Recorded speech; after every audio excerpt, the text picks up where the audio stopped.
Hi, everybody. This is Silvio Canto in Dallas, Texas on Wednesday, May the 9th, and welcome to our video commentary. Well, of course, the Iran nuclear deal is in the news, and let's talk a little bit about that.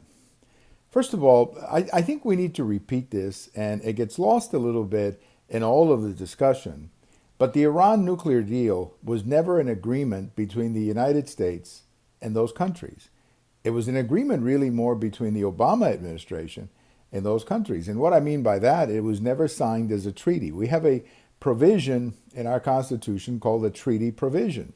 And it simply says that the President of the United States can negotiate the deal, and then the Senate will ratify the deal, making it legally binding on the United States. So, for example, if we sign a treaty with another country and we violate the treaty or the other country violates the treaty, there are clauses in the treaty that give you options or give you remedies to correct that situation. It's sort of like when you make a contract with somebody, let's say to rent a property or to buy something, the contract has remedies or clauses that allow you to enforce it in the event of a default, let's say, by one party or another, or in the event that one party doesn't live up to their agreement. None of that was in the Iran nuclear deal because it was basically an agreement between the Obama administration and the other countries involved. So in that sense,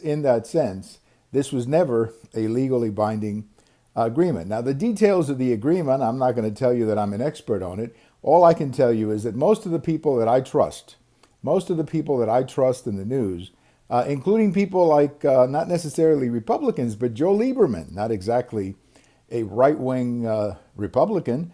Joe Lieberman was opposed to this. The Maryland Democrat Senator Cardin, was opposed to this. And a lot of Democrats were opposed to it because they didn't think that it pinned down Iran on some of its nuclear activities down the road. So this was the reason that President Obama never took this agreement to the Senate and say, give me a ratification, is because I think he knew ahead of time that he didn't have the votes. Probably didn't have the votes of his own party. So that's why it didn't pass in the House. It didn't pass in the Senate. So it was really an agreement, as I say before, between President Obama and these other countries. So President Trump was correct in terminating the agreement and saying, hey, that's not the way we do business. We don't do agreements that way. We have a treaty provision. Now, President Trump did not send the agreement to the U.S. Senate for ratification, probably knowing that it wouldn't pass.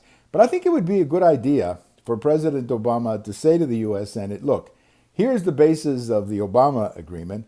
I'm going to send it to you with the expectation that you will write up a better agreement that you can all ratify.